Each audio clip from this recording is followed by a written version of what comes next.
part of the Press Play Podcast Network.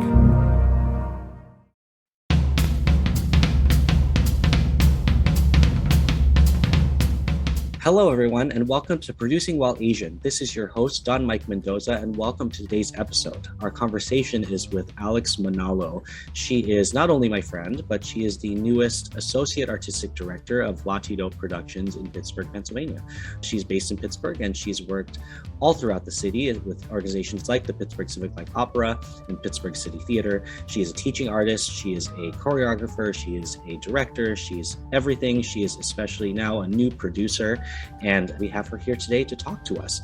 Just one note about today's episode. We did make a factual error. We talked about the production of Little Mermaid that happened in Philadelphia at the Walnut Street Theater, and we mistakenly thought the actor who played Ariel was Filipino. It's actually Diana Huey, who is a Latido alum, who is Japanese American. So we had a slight confusion where we thought it was a different actress in Philadelphia versus the first production of Little Mermaid with an Asian Ariel in Seattle. But in fact, it is Diana Huey who did both. So our mistake. We just wanted to clear that up before you listen to today's episode. But other than that, I hope you enjoy our conversation with Alex Manalo today on Producing While Asian. Hey, Alex, how are you today? Thank you so much for being on Producing While Asian. Hello, I'm doing well. Thanks for having me.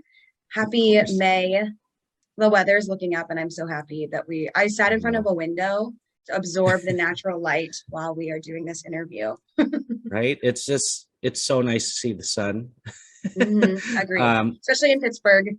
You know, it was like snowing just a couple weeks ago. So I'm like, let's put that away and let's head towards summer. It's so nice to do an interview with somebody in the same city, because usually I'm here, well, for the last few months, like sitting in winter, and I'm interviewing someone in LA who's like, it's so hot today. And I'm like, okay. Must be nice. It must be nice. So we're here to talk about you and, you know, kind of your career and your journey. And it's so great to have you. And we're just going to start with you. So tell our audience a little bit about yourself and kind of your path through the arts and quick notes version of how you got to today. Cool. Cliff Notes version. All right. Well, my name's Alex Manalo. I use she, her pronouns, and I am from a little town, maybe like 40 minutes north of Pittsburgh called Mars, Pennsylvania. Everyone gets Mars and Moon, Pennsylvania mixed up. I'm from the Mars planets. And growing up, I was painfully shy. I was very petite and just didn't like talking out. So my mom was like, you know what, I want you to give theater a try. That kind of seems like how it goes for a lot of kids. They're like, you don't want to do sports? How about theater? So she enrolled me in a summer camp at the Pittsburgh Civic Light Opera Academy, also known as the Pittsburgh CLO. I was in 4th grade. My first musical was Annie. And of course, right. And I caught the theater bug. And I was like, I enjoy this. So I continued taking classes in summer camps at the CLO, which is right downtown, right on Penn Avenue in Pittsburgh. And I, really honed in my craft of like, okay, I have a voice that I can sing with and pretty good at acting. Dancing was my strongest suit. So I was always in ballet, tap, and jazz, and did that from 4th grade to senior year. So when it came to what I wanted to do with my life, I couldn't picture myself doing anything else. It's kind of maybe stereotypical Asian, like my mom and my family, they were like, are you sure you want to do that? And I was like, well, you also set me up this way, right? Like, right. I was going to say, they like put you in all these classes and stuff. So What would they expect? Right, exactly. And like, that was a huge commitment because like I said, it's 40 minutes north. I just remember being 13 years old and getting on a Port Authority Pittsburgh transportation bus by myself to get downtown some days. And it was just like, I'm in this for the long haul. And, after a couple conversations, my parents came around and they were like, you know what? Okay, let's give it a try. So I decided to start off my college career at University of the Arts in Philadelphia, where I was studying musical theater. And then just felt like it wasn't a good fit for me. So I did 2 years at UArts. And then I came back home and finished out my college career at Point Park University, where I graduated with a BA in theater arts with, concentration in musical theater. And, after that, I booked my first gig with CLO. So CLO has kind of been like Nice. my home base. All throughout college, I worked, or through high school, I work studied with them. I, got all those volunteer hours. I took classes. I was a CLO mini star, which was a huge deal Nice. back in my high school days. We performed like 30 to 40 shows a year all over Pittsburgh. And I was a CLO college intern. Then CLO main stage was my first like big gig out of college. And then now I teach for them at CLO in the many different capacities. I choreograph for them. And they kind of help to catapult my career into what it is. And now I am a Pittsburgh actor, choreographer, teacher, producer, Yeah, all of it. all the things. So yeah, I love is it. that Cliff Notes? Yeah, I mean that's awesome. It's really fun to hear the stories of everybody that come on this show because most people that I interview are my friends, and so but there's always stuff that I learn about them, and like especially about you, where I'm like, oh wow, like that's awesome. So now having come this far, like you see this as like a forever career, right? Like you're not doubting it or anything. You're just kind of you're ready to take on the next steps. I think during the pandemic, it was a little iffy at times. I know a lot of actors felt the same way. I think that my saving grace, because I always believe that like we are on this path and we're kind of, I feel like I find little pockets of signals that I'm where I'm supposed to be. So the teaching route was something that got me through. I was teaching theater virtually for like a Wow. year-ish, a year and a half, which is Yeah, not easy, I must say, but I'm it got me sure. through Yeah. to still make an income, but still in the field of what I do. I just remember, I want to say in 2018, I was working in the service industry at some of the restaurants in town. I was nannying, trying to find those flexible jobs to possibly perform, but it wasn't very sustainable. And I sat down with myself and I said to the universe, I was like, I want to do what I went to school for. So I ended up getting all of these opportunities that fell in my lap in the field of theater. And something I tell my students all the time is you can't just say, I'm going to Broadway and that's it. You have to be Right. very versatile in what you do. So I think the fact that the theater teaching kind of really sparked a new path for me, how not just got me out of that little bit of a rut of 2018, like I'm not doing what I went to school for. It also got me through 2020 and 2021. And now I'm starting to work again with, I want to perform a little bit more and do a little bit more shows. So I think I'm taking a step away from teaching for a second. So I think with performing in theater, the door is ever revolving. Yeah. There's moments where you'll be teaching only, where you'll be performing a lot, where you'll be behind the scenes more often. It's just always moving because life never stops, right? Right. And the question was, have I ever doubted it? And I think because the door keeps moving, that's why I've never had any doubts. And I remember my mom was telling one of my titas, she was like, I wasn't sure about Alex doing this at the beginning, but she's doing it. So that was very helpful for me to be like, yeah, Yeah. yeah, I am Like, doing thanks, this. I mom. am. Yeah. Yeah. It's like that recognition, just that Yeah. affirmation that what I'm doing isn't all for naught. What she did for me growing up wasn't all just wasted money. It was something that Mhm. I am really working on since over the past like 20 plus years. So no Yeah. doubts here. So, given that, and you've Mhm. recently come into producing a little bit more lately, on a scale of 1 to producer, this is a question we ask all of our guests, and it's essentially one meaning not at all, and producer meaning producer. On that scale, like where do you sit and how do you feel about it? Because there's a different answer for every person, and we ask this question because there's no real one definition of what a producer is. So, in your career and in your journey, where do you think you fall on that spectrum, and why? From one to producer, I would say I think I'm kind of like smack in the middle. I honestly, for a long time, I guess maybe it's just not talked about within our community that much. I'm like, Yeah. what even is a producer? Half Hmm. the time, I'm like, Absolutely. you say Yeah. you're a producer, but what does that mean? Like, what do you do? What does that Hmm. entail? I have a lot of friends who are like, oh yeah, I'm a producer. I'm producing this, and I'm like, great. I don't know What is that? what that all entails. Yeah, what that is. Right. So I think I'm not like on the lower end of the spectrum because I've risen to the occasion of, when you came up to me and said, I want to bring Lati Dough. And I was like, great. And then you said you're going to be a producer of, like, I was like, all right. Surprise. So, but it wasn't like, I wasn't completely shocked and like, maybe like starting a new job, right? You're like, Right. I don't know anything about this, but I knew enough from all of these different things that I do to be like, all right, I know how these wheels need to turn and what we need to do to make that happen, especially because I've been in this Pittsburgh theater community for so long. I've kind of experienced from the performer side, from the behind the scenes side, what all it takes to go into making and creating and putting up a show.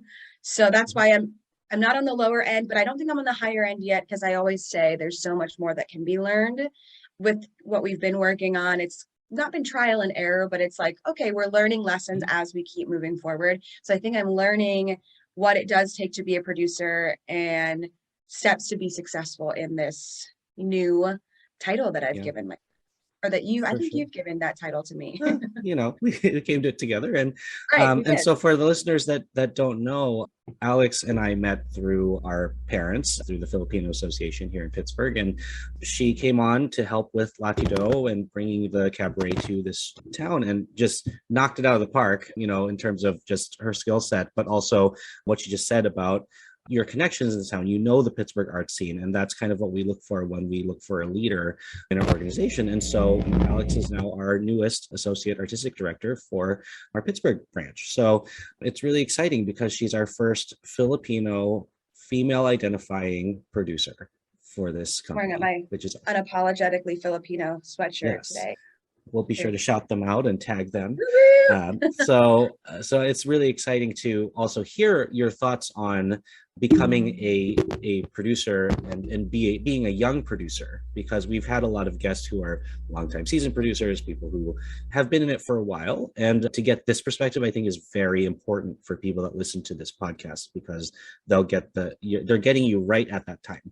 And so, it's kind of hard to find the newer producers who are willing to come on a show and talk about experience. And to something you said earlier about we don't know what producers are, especially as performers. One of our guests a few episodes ago, Telly Leon, he kind of know him. He said in our industry, when we study theater and acting and performing, they kind of keep it in a silo, like a purist kind of bubble, that you don't know what the business side is. You don't know what producers do, because you're meant to be a performer. Like, you're meant to follow and not to decide. And so for the most part, in terms of bigger projects and things. So it's great to see now a pattern of guests that are coming in that started as performers that are now producers and are doing both. And I feel like collectively we're all breaking that stereotype of like, oh, well, if you're a performer, you're a performer. If you're behind the scenes, you're behind the scenes. Like, you don't talk to each other unless it's needed. So given that, in your new role, what are you hoping to, or rather, where are you hoping to lead Latido in Pittsburgh during your tenure? What are your kind of big goals that you see for yourself and the organization in what's coming in the following year or so? That's a great question. Where do I see that? I mean, I think just giving it a name and just getting more shows and getting more spaces to perform. And I don't know, and I think I know a lot of theater companies in Pittsburgh. There's not a lot of Asian produced work here, if any at all. So I really want to bring us to the light. I would say that I haven't really connected as much as I would like to with my Filipino heritage until, the pandemic made me realize a lot. And just seeing so many more Filipinos stepping into the limelight in Hollywood and in New York, like, there's so many people that I'm like, yes, represent. That there's always been like this inkling ever since I was maybe like in high school, where I was like, okay, I know we have white culture and we have Black culture, but what about Asian culture? And what does that mean for me when I audition for shows? What does it mean for me when I put up shows? And what kind of example am I leading? I'm always thinking about the future generations. I have younger siblings. My youngest sibling is 9. Shout out, hi Riley.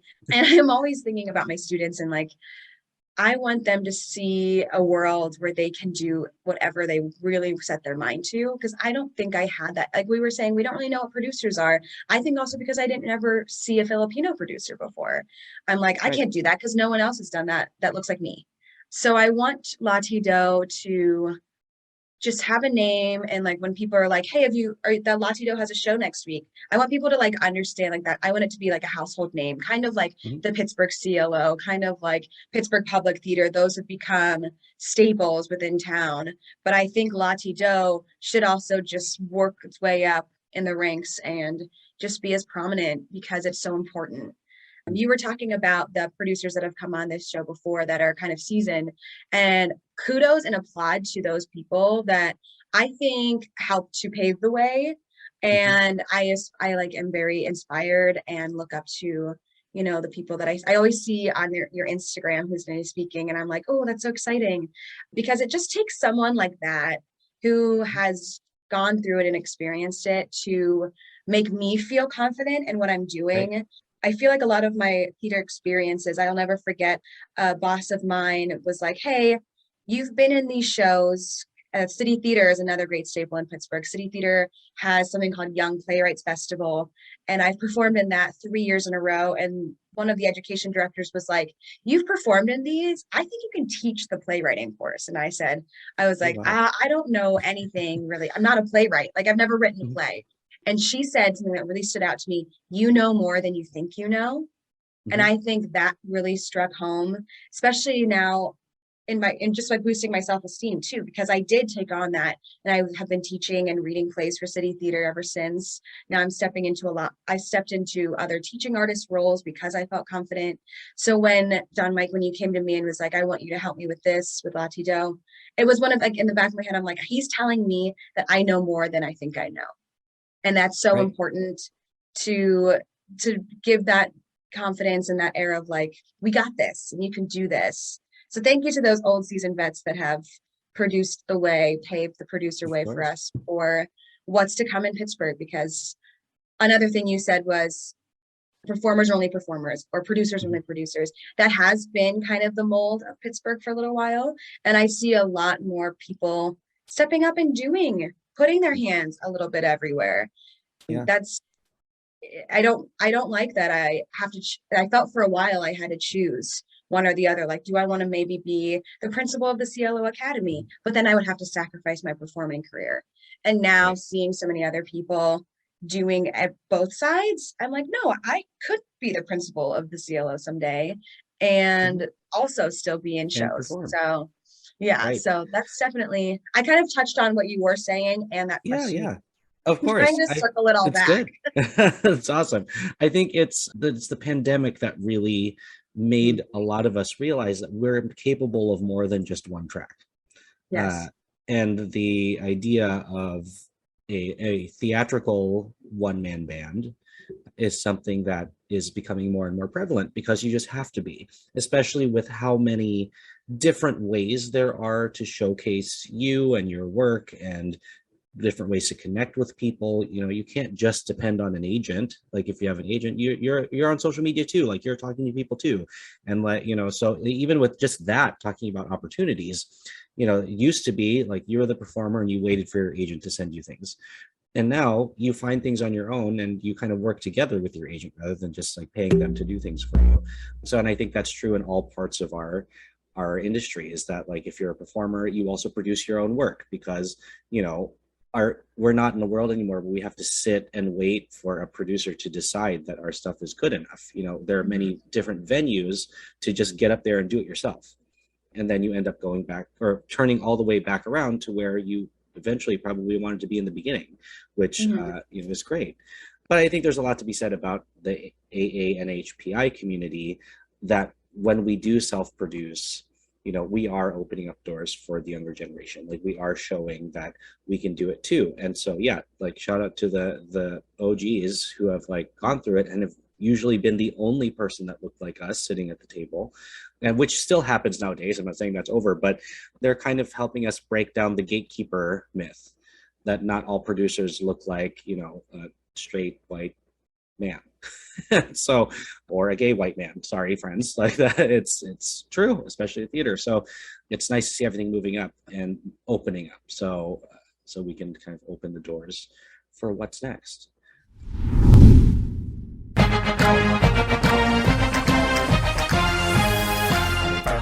Hey, it's Tito, host of the Premier Fantasy Podcast. Get all the news and analysis you need to dominate your fantasy league. I've been doing this as long as anybody in the business. I can help give you the edge. Hi, I'm Alex Manalo, and this is Producing While Asian.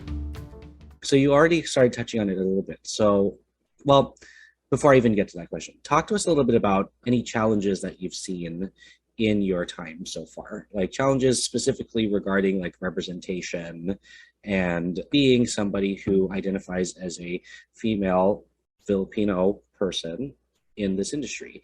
You know, are there any situations that you can share with us that, you know, we might learn something from, or something that you ran into and you thought it would be like the end of the world, but it actually turned out to be totally fine, but it's something that should be addressed because we're hoping it just doesn't happen again if somebody hears that story. Some challenges. I mean, I think I'm facing one right now, gearing up for this, which we'll talk about hometown talent, is I feel like, and this might be a super silly analogy, if you think of Wizard of Oz, when Dorothy lands in Oz and all the munchkins come out from the hiding, because they're not sure if she's a witch or, you know, I feel like the Asian community, correct me, AANHPI. Did I get all of them? Yes. Yes. I feel like they are like hiding and I need to pull them out to be like, hey, we're here. And, you know, I'm what I do when I'm casting actors or performers for our shows is I do want to have like a very nice selection of diverse performers. And I have been struggling finding AANHPI performers within Pittsburgh. So if you're out there, let me know. We would love to have you. So I find that to be a challenge. So I had this thought while I was watching a show a couple of weeks ago, and when I got there early, surprisingly, and I was looking around, and a lot of people it was just very whitewashed to me in the audience. So I was very clearly a minority. There's maybe probably 2 other people of color in the audience. And I said, it didn't feel like a representation of the melting pot that is America. I felt, I don't know, not sad. I just was very interested to see why that was the way that was. So the challenge I think I'm facing is like, how can I make what I produce more accessible to all? Yeah. And I find that, and I see that the friends that I bring, because I've been relying a lot of just friends that are willing to work with me to do the hometown talent cabarets. My friends give me honest feedback and they're like, we love that the Filipino community, we're in their space, but they also came to support you. And all the little titas and titos, they're like, they're not afraid to go up to my friends after the shows and say like, you did so great. We love watching you sing. Like and my friends are so welcoming and they like weren't expecting that, but they were like, wow, we love this. Like everyone that has done hometown talent, they are like, there's no bad things, like no things that are like, maybe you could fix this for next, like everything has been positive. So I was very surprised to see that. I think that was another thing that I was a little apprehensive about in the beginning when Don Mike, you said we're gonna do this show once a month, because I know Pittsburgh audiences, if it's not smack in their face right downtown and they don't, you know, if they have never heard of it before, they will not show up. And we kind of went in January saying that, I'm going to segue what hometown, I feel like I keep talking about it. No, that's fine. I'm just going to talk about it. I keep saying hometown talent. When Don Mike was saying, I want to bring Latino to Pittsburgh in 2021, I was like, okay, great.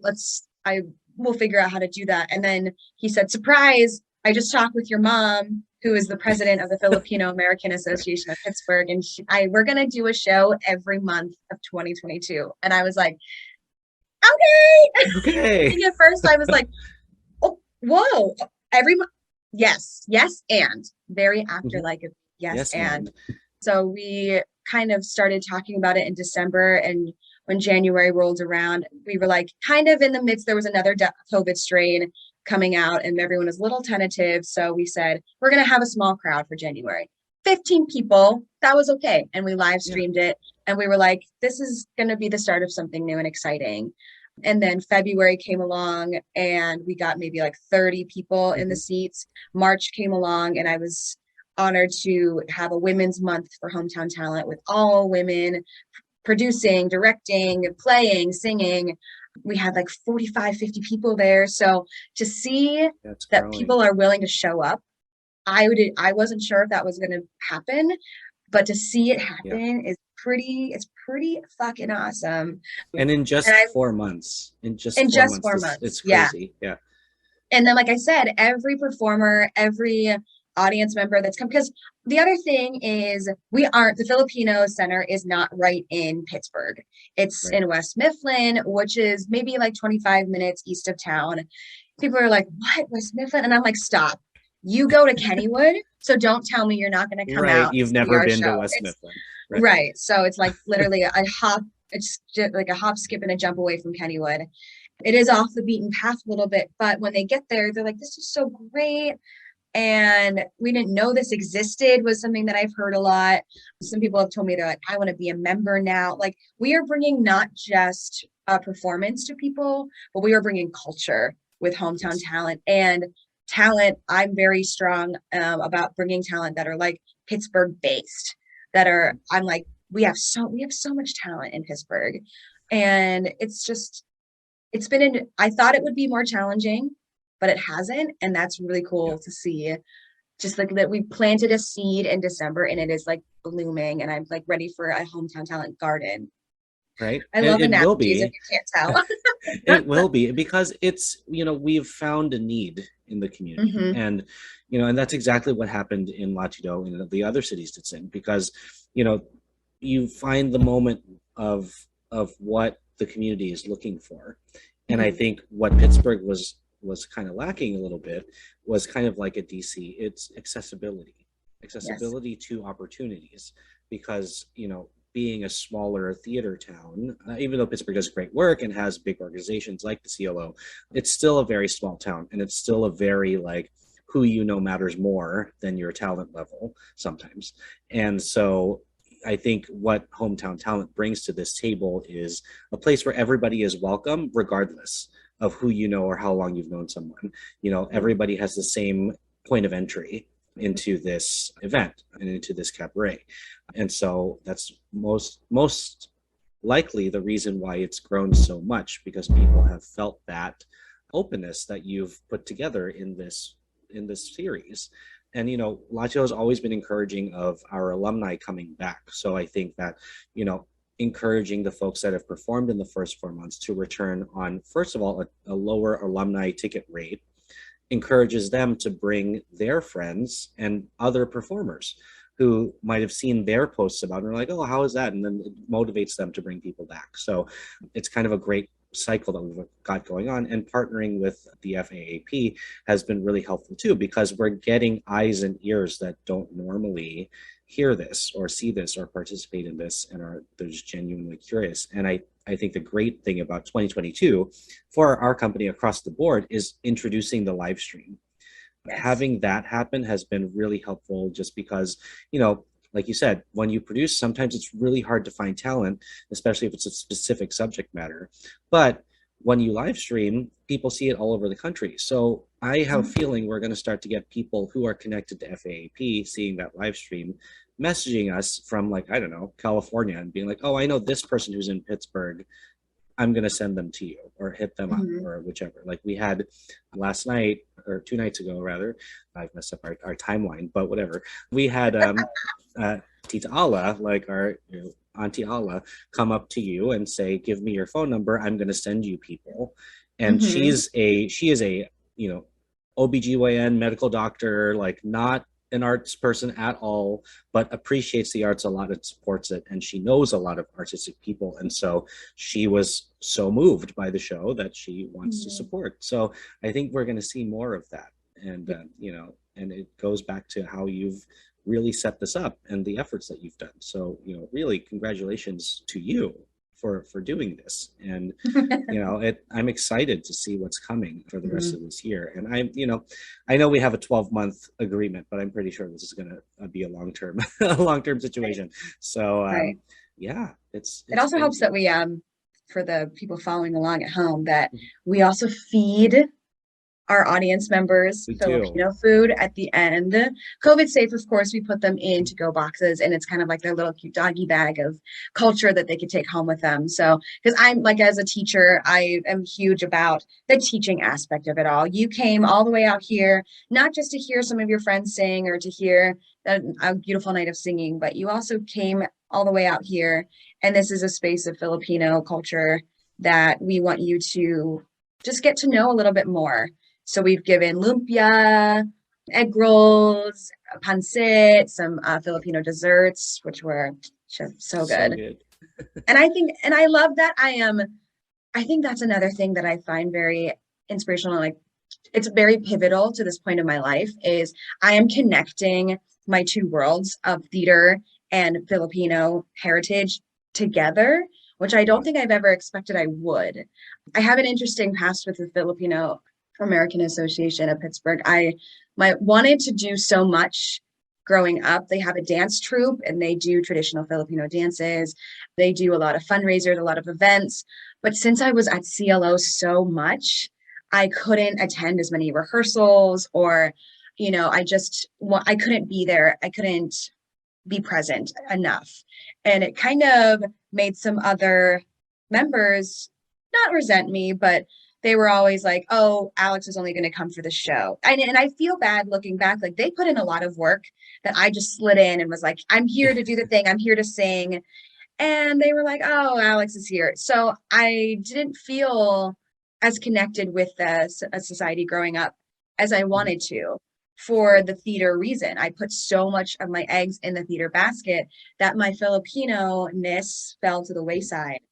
But like we were saying, pandemic and just, everything happening leading up to this, now that we are able to bring the Filipino Association and bring people to it and bring my theater friends to see, this is where my heritage is and this is where I come from. My mom is from the Philippines. She came to America by herself when she was 15. She's my biggest role model, one of my biggest fans. And she's also, I think, very moved by everything we're doing. Like when she said, you're doing the theater thing, I didn't know if you would.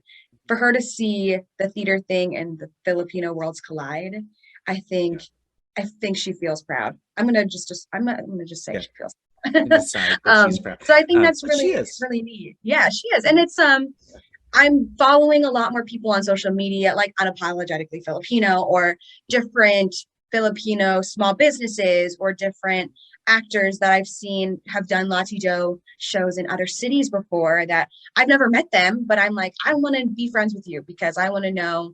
I just saw someone, I think her name's Diana Huey? Maybe. She Japanese American?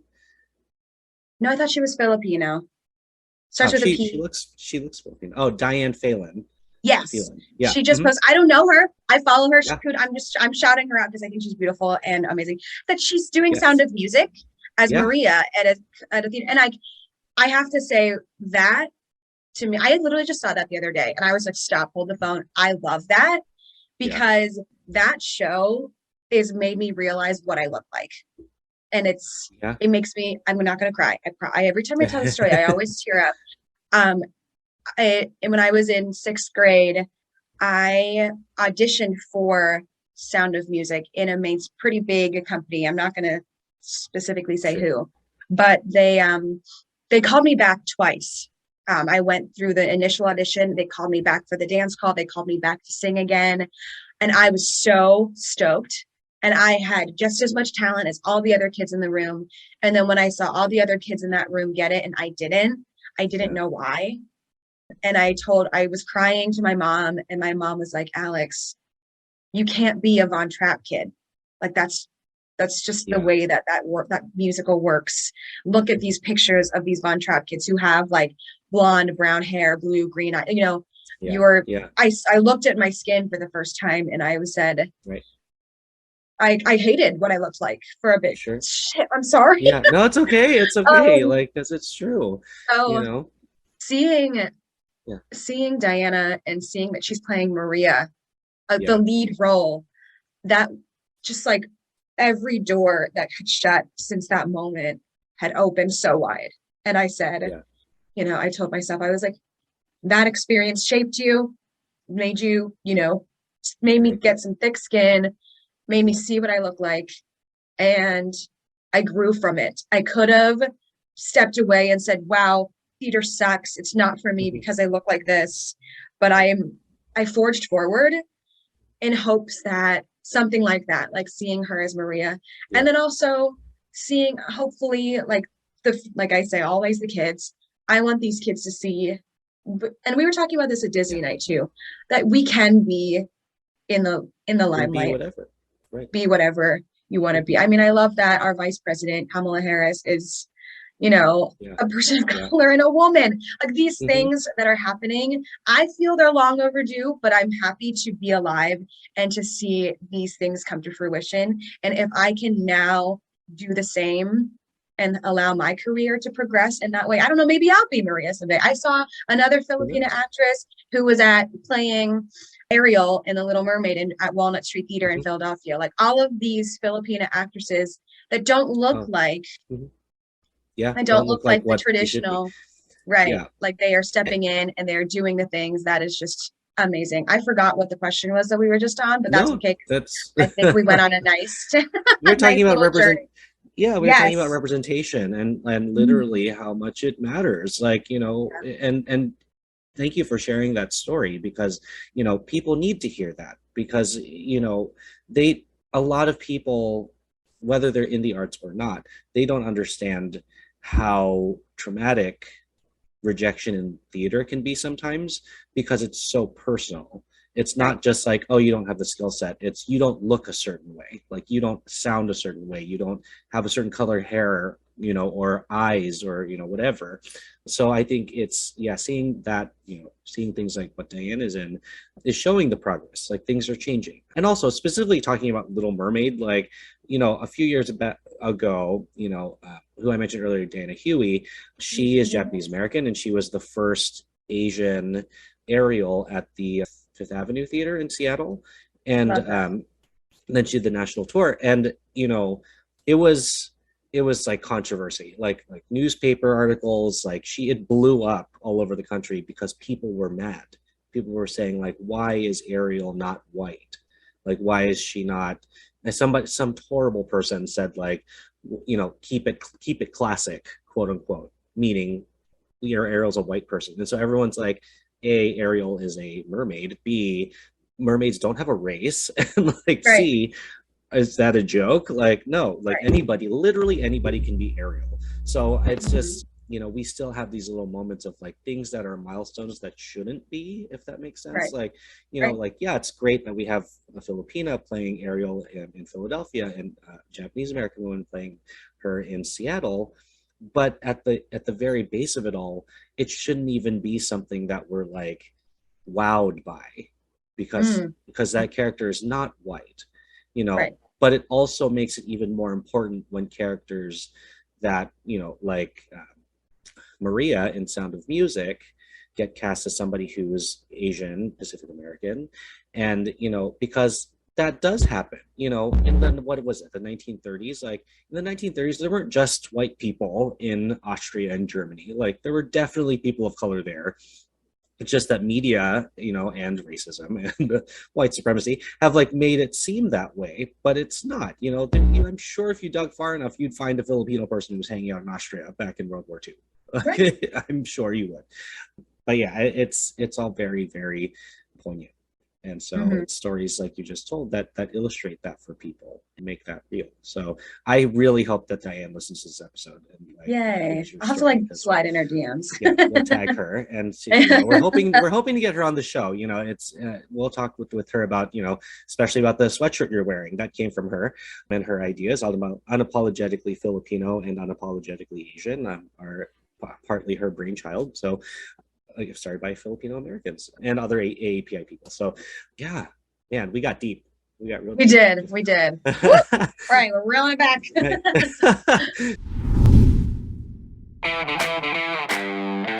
You've been pining, you've been waiting for Rega and Rhoda to get back together. We got you. Press Play Podcast. We're ready to go. We're going to have our podcast with everything that you want. Browns, Cavaliers, Indians, Ohio State, the national scene. Kenny Rhoda, Michael Regai back together again. Make sure you keep your ears open. It's happening right here on Press Play Podcast. See you then. Looking for new insights on the Cleveland sports scene with a unique side of Cleveland sports history? Then you found the perfect podcast. I'm John Sable. And I'm Scott Sable, and we're hosts of the Sable Brothers on the Baseline podcast, a podcast about Cleveland sports, but not your typical podcast about the land's sports teams. Join us as we embark on a journey of sharing a unique and historical side of Cleveland sports history with the help of some former Cleveland sports stars and other historical figures. All right here on the Sable Brothers on the Baseline podcast, part of the Press Play Podcast Network. Hi, this is Alex Manalo, and this is Producing While Asian. Hometown Talent is this new series, and it's bringing something to Pittsburgh that Pittsburgh's never had before. And currently we're sitting a week away from our May show because it is Asian American, Native Hawaiian, Pacific Islander Heritage Month. So it's great that you talked about, connecting your Filipino heritage to your theater life. In this month, what do you hope that Hometown Talent and also your efforts as a producer, how do you see that growing through things like Heritage Month, like connecting in that sense? I'm trying to figure out the question I'm trying to ask because there's like a lot of thoughts that are happening at once. But it's like, so many thoughts. having a show like we're doing that you're producing that's specifically about our community and showcasing our community. A, has that ever been seen before in Pittsburgh often in this setting? And B, what are you hoping that pattern continues in the next years to come in terms of Heritage Month and doing what we're doing, which is shouting out talent in Pittsburgh that is here, but also talent in Pittsburgh that are AANHPI. Mm-hmm. Yeah, I hope to continue with the different heritages and just shouting out and, giving them a voice where they otherwise might not have had one, because there is something every month. There is people to honor every month. I don't think there is anything like this. I think over the past 2 years, a lot of theater companies have band together, which is a little bit different. We haven't experienced like the bigger names have come together. I think we all were in the same boat where everything stopped for everybody. So a lot of the theater companies were communicating with one another saying, how are you making this work now? What are you doing in efforts to get shows back on their feet? So I think if we can also slip into that conversation of we are a new thing in Pittsburgh that is bringing performances as well. I don't know if there can be any collaboration there, but but we also emphasize diversity and heritage and, Pittsburgh solely. So I think there could be some talks in there that would be really fascinating and interesting for me. But another thing I want people to not just come to the shows because their friend is in it. I want people to start coming just because they're like, that's a show that happens every month and I don't know anybody in it, but I want people to meet new people. I love meeting new people. I have something called a resting nice face. So when I used to ride the bus a lot, people would just open up and tell me their life story. And I'm like, okay, cool. I'm here for it. I'll listen. So I love meeting new people. I love hearing their life stories and kind of where they've come from and where they're headed. And I want other people to feel the same. I want other people to come to the space, not just for the food, not just because it's a new place. I want them to come and meet people they've never met before.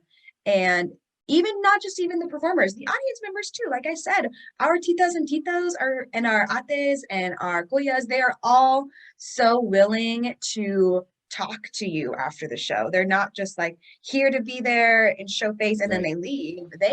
They openly have conversations with everybody. I saw our music director, Shelby Williams, was having a very long conversation with one of our titas and she was so in it. And afterwards I was like, what were you guys talking about? She was like, everything. I don't know. That was a great conversation. So I want people to not just come, like I said, not just come because they're like, oh, my friend is singing tonight, so that's why I'm coming. But I want someone to be like, I don't know anybody in this cast, but I'm coming anyway because Hometown Talent is putting us on the map. And it's, like I said, it's just so important. It's much needed. Yeah. And it's building community not just amongst performers, but amongst people in the city.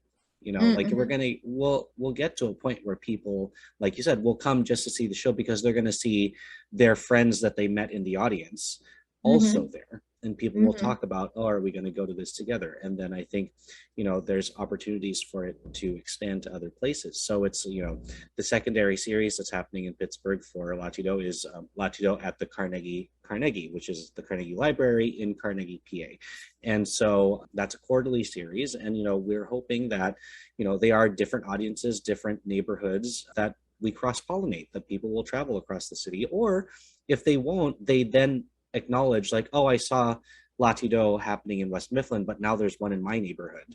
So like, I'm going to go to that one and, see what that's about. And see performers, whether they've been at both or one of them. So it's taking time, like everything does, but I think it's very impressive that the Pittsburgh series has caught on so fast, which just further proves our point that there was such a need here, and that the work that we're doing, not to sound like patting our own backs, but like that the work we're doing is helpful, and in that there's it's affecting people in the best way, and Mm-hmm. to see where that goes. So speaking of And the I future, wanted to yeah. call out real quick. Sorry, I wanted to say that something we tried in March. I said to Don Mike, I was like, I choreograph for Central and Open Catholic. Could I bring in two of my students to perform and promote their show? I would love to do a lot more things like that too, not just for like high schoolers, but also for other community theaters around Yeah. town. If there's a show that's coming up that kind of lines up and they want to, shameless plug, put their show out there. The girls that I brought in, my students Louisa and Ella Jo, they sang songs from their musical and they had a blast. And they were Yeah. like, this was such an awesome opportunity. They were just on cloud nine. So I definitely want to. I'm always about my students. I keep saying, I'm like, Oh yeah, I of like a course. broken record, but like any high schoolers that they want to shout out, and it's just another chance to perform, another opportunity to get your voice heard, build that confidence, build your self-esteem, and show that, like, hey, I mean, come see our show in a couple of weeks. I definitely want that to branch out to other theaters for them to eventually. I don't want them to reach out to them all the time. I want them to start reaching to us, which I think once like we were catching on, people are really, Yeah, really fascinated by what we're doing, and I think that will be a thing. So excited for for that. sure. And Come that's with a that. really great segue, because I was going to ask you this next question. And just to, add to what you're saying too, is that, one thing that we did in DC when we started, and we kind of touch on it in every city, is exactly what you're talking about. To some extent, Latido has a little bit of a Saturday Night Live feel to it, where it's like we have performers, we have our usual like kind of lineup, but then we have guests who promote what they're doing. And Mm-hmm. so in DC it was always a thing to bring in a cast member from Signature Theater or Arena Stage or Shakespeare Theater Company to promote their show, or just Mm-hmm. have theater companies send us their material to like lay out on a table to be like, hey, this show's happening in town. So I think it's another reason why you're so perfect for this job is that you're doing stuff without me having to tell you about it. Yeah. And it's the same thing, like to have those high school students there was invaluable, because they are getting the grown-up opportunity to perform beside professional performers. Their families are coming to see them and can now see them in a professional setting, should they be the kind of family that's like, I don't know if this is like the future for you. Like, they're seeing that happen. And then in essence, we're showing the next generation that, they can do it too. And so being who you are, being a teacher, being a teaching artist, and a mentor to lots of young folks, what are some of the biggest pieces of advice you would give to these youngsters, kind of stuff, either something that you've heard that has helped you or something that you wish someone had told you? And it's also especially AAPI, ANHPI students of yours who are looking up to you and being like, oh, because of her I can do it too. Mm. What are the pieces of advice that you would want to leave them with? I think what I said earlier too, it speaks volumes. You know more than you think you do. That was something that like I said, I will take that with me everywhere I go. And something that another piece of advice I would give is success looks different in very different ways. Wait, No, yeah. I'm explaining. Success Success doesn't have to be I sold 100 tickets and I'm so successful. Success could be I sold 15 tickets and 500 people watched it on a live stream. Success could be I filled 6 slots for performers from all different walks of Pittsburgh. Success could be, my friend told her friend about it and they came and asked me a question. There's so many different ways that what you do can be successful. You don't have to pin it to a number or a feedback thing. Like it can be in any form, in any shape, in any way, that whatever you do, don't ever feel like any success is too small, because it can take any shape. I think that makes sense. That's really good. Yeah. But yeah, because I think I'm a Virgo. We're both Virgos. Yes. I'm very type A. And I was at first in January, I was like, wow, this isn't going to happen. No one's coming. No one cares. Like, I was feeling very negative and very worried about what we were trying to do. And then when people came and they had a good time, and, like I said, in just 4 months, we've probably reached about over like 200 to 1,000 people, just in some semblance of a way. Yeah. I'm like, we're doing it. And that's successful. And we are being successful. And I'm excited to see where the success can take us. And like I was saying before, everyone that's done the show so far has only said good things about their experiences. And they can take that. I don't know. I feel like now we're a part of their story in a way. If they ever get interviewed, they might talk about this our show someday.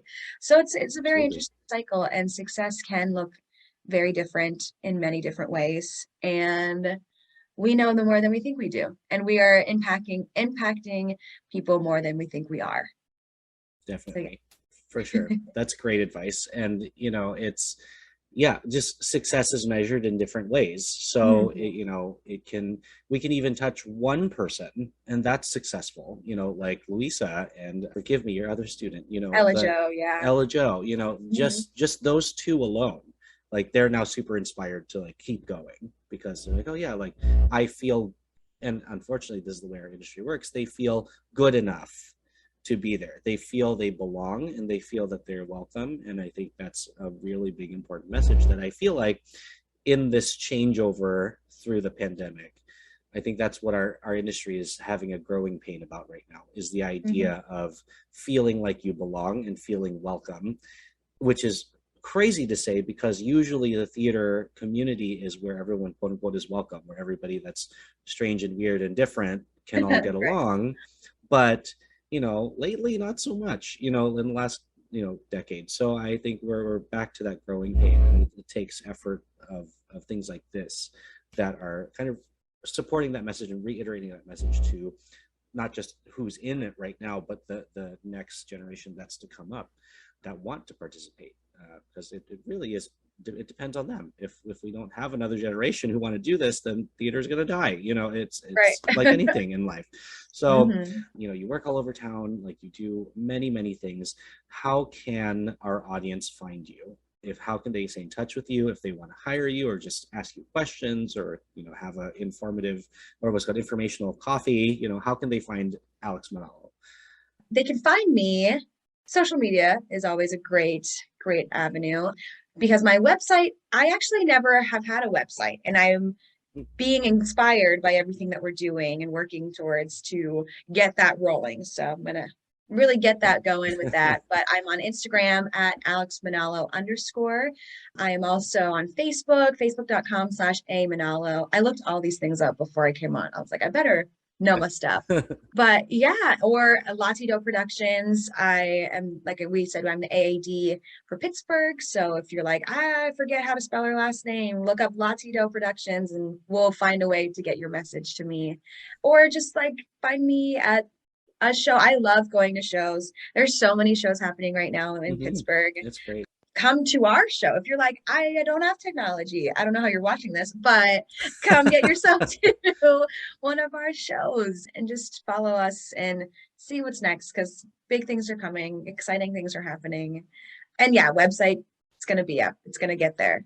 Yeah. I've been working on it. In time, it'll get there. And you can see us, like you said, people can see us in person every second Friday. I'm at the Philippine Center here in Pittsburgh. But yeah, find us we're both on latidoproductions.com. And so I really hope that people do reach out and come and talk to you, because it's every guest that comes on the show has so much to offer. And the idea that I'm doing this to make all of my guests accessible to our listeners, because you know how it is when you hear a podcast, you're like, oh, I can never talk to that person. Like if you listen to like Dak Shepard's Armchair Expert, you're like, oh yeah, like I'm totally going to call up Anderson Cooper and like talk to him. But here it's more, down to earth, and not saying that Dax's podcast is not. I love that podcast, but the point of us existing, of Producing While Asian existing, is to get our community out in front, because it came out of the period of Asian hate that was coming, the pandemic, and the idea that people, quote unquote, thought we didn't exist or couldn't find us, or, especially in casting, when they cast a person who's not the ethnicity of a certain character, and the excuse is, oh, we couldn't find them. But anyway, we're here. So thank you for being here, Alex. It was so good to hear your story and get your advice, and just learn about your journey. And you're welcome back anytime. If there's something you want to promote or talk about, or something that's important to you, reach out to us. And we're definitely going to start, and I keep saying this every other episode, we're definitely going to do more like crossover shows where we have small group conversations about stuff. And get into the hot topics that are affecting our community within our bigger industry. So it was so great to have you. Hey, thank you for having me. This was wonderful. I'm excited for our partnership we have growing in Pittsburgh, and to see what's next for us. Awesome. All right. We'll see you next time. We'll see ya. Thanks for listening to today's episode of the Producing While Asian podcast. Our theme song was created by Luckstock. We're produced by Press Play Podcast, and the show is edited by Michael Santos Sandoval. If you have a moment, please leave a rating and a review, and send any ideas you have to producingwhileasian@gmail.com. To follow us, stay updated, or to read our blog, visit www.producingwhileasian.com.